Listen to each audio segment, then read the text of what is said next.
I am Felipe, and today I'm going to share one of the most terrifying moments of my life. This happened in 2007, when I was 46 years old and working as a bricklayer in the city of Amparo, Brazil. To this day, the memory of that early morning sends chills down my spine, as if fear were always lurking, waiting for a chance to return. It all began with what seemed like a simple job. I was hired to do some extra construction work on a house located on a farm far from the city. The job, as usual, required me to spend several days traveling back and forth on dirt roads in the middle of nowhere, something that had never bothered me before. The first few days were uneventful, and my routine was mostly working during the day and heading back home at night. The drive took me through a vast sugarcane field, where I would often stop to grab some fresh sugarcane for my family. But that night, something different happened. The work stretched on longer than usual, and I didn't finish until around 11 p.m. Exhausted but satisfied with what I had accomplished. I packed my tools into the car, got in, and began the long drive home. The road was completely deserted, and the silence was broken only by the sound of the engine and the tires crunching over the dry dirt. When I reached the sugarcane field, I decided to stop and grab some canes, as I always did. The darkness seemed thicker that night, but I didn't think much of it. I grabbed my flashlight, stepped out of the car, and walked into the field, lighting the path ahead. The smell of the sugarcane mixed with the damp air of the early morning was something that always put me at ease, but that night, the atmosphere felt different. The breeze was colder, and there was an unsettling silence, as if something was watching my every move. After gathering what I thought was enough, I started heading back to the car. The darkness around me was broken only by the dim beam of the car's headlights, illuminating the ground in front of it. That's when something made me stop in my tracks.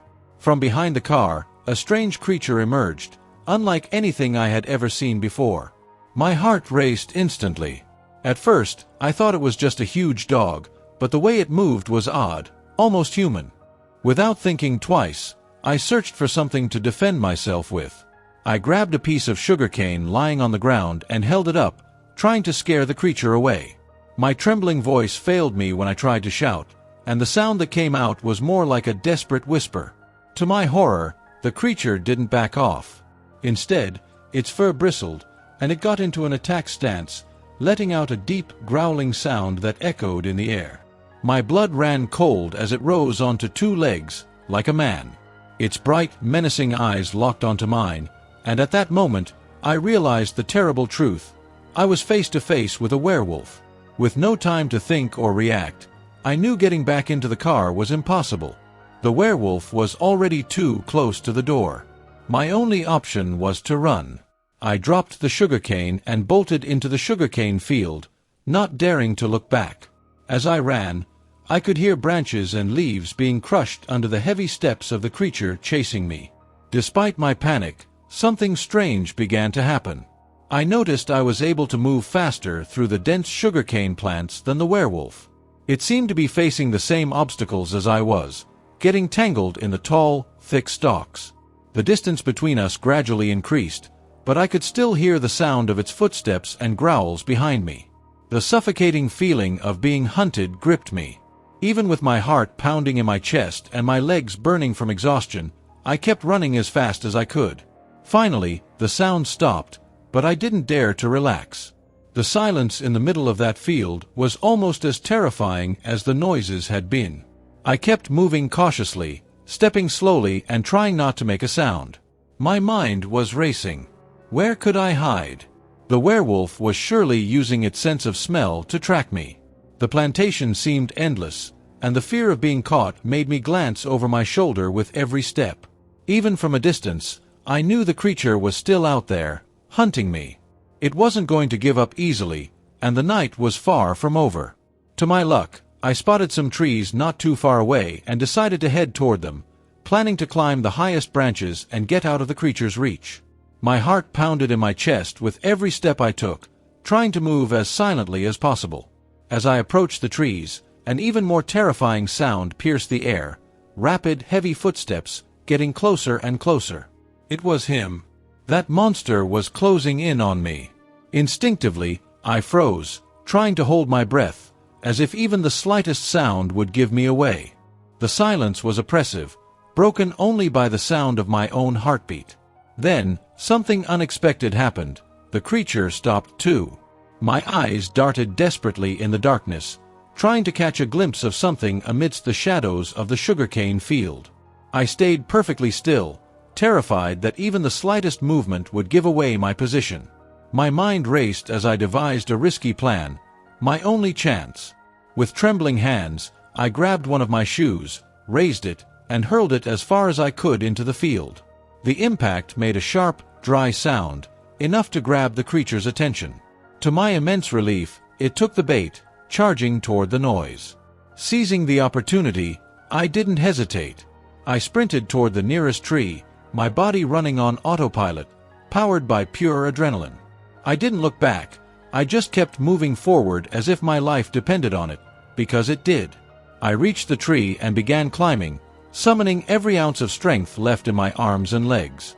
The rough bark scraped my hands, but I didn't care. Every inch I climbed felt like a victory against this living nightmare.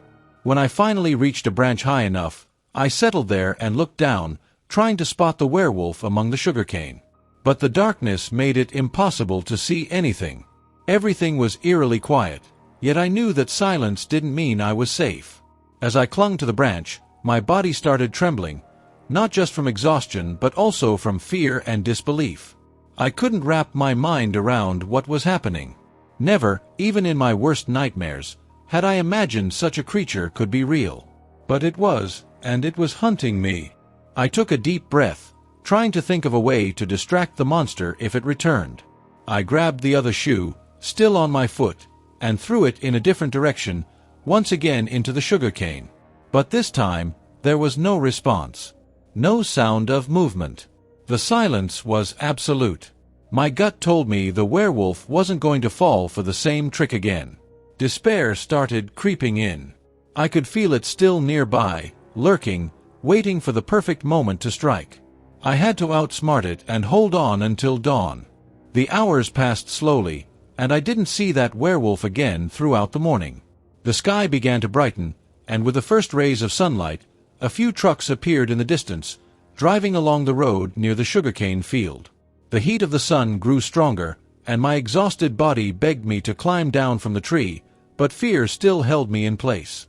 Even so, I gathered my courage and prepared to descend. That's when I noticed something strange in the middle of the field. Something was moving among the cane stalks. My heart started racing.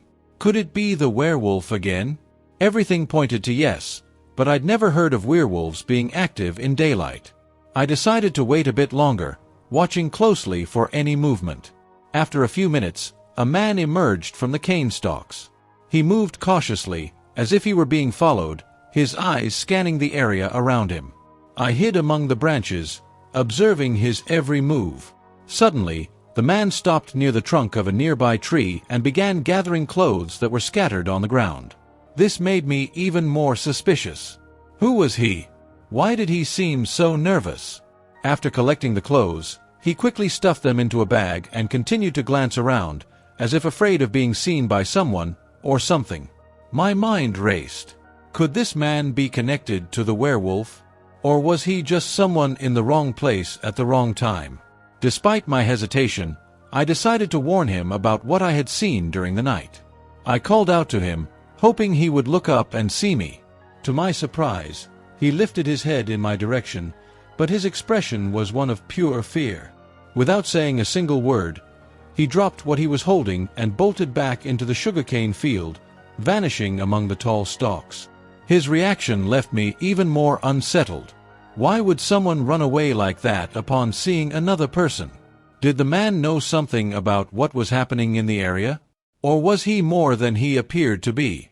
I stayed there, trying to piece together the mystery, as the heat of the day reminded me I had to make a decision. Climb down and continue on my way or remain hidden in the tree, at the mercy of the unknown. I was worried about that strange man, but the fear of the werewolf still dominated my every thought.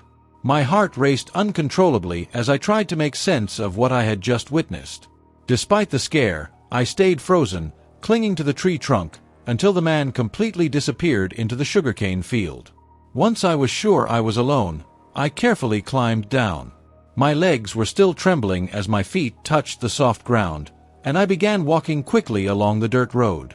I looked around constantly, alert to any sound or movement. After a few minutes, I spotted my car. With a momentary sense of relief, I got inside and started the engine, trying not to make too much noise.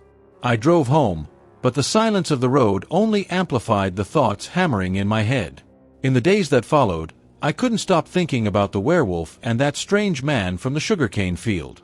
Something didn't add up. I began questioning myself. What if the man gathering clothes was actually the werewolf?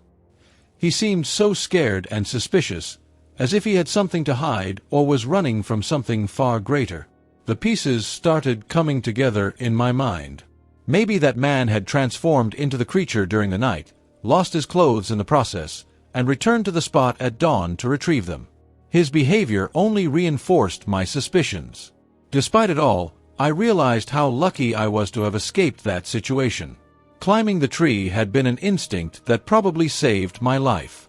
Running through the sugarcane field was hard, but if I had been in a more open area, like the dirt road, the creature could have easily caught me. Still, that man remained a mystery to me.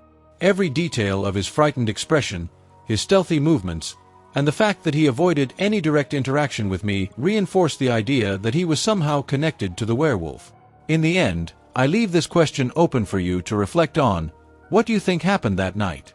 Was the man the creature, or was he just someone involved in some way? And if you enjoyed this story, don't forget to leave a like, share, and subscribe here on Nooit en Brugida, your channel for real and terrifying tales. See you next time.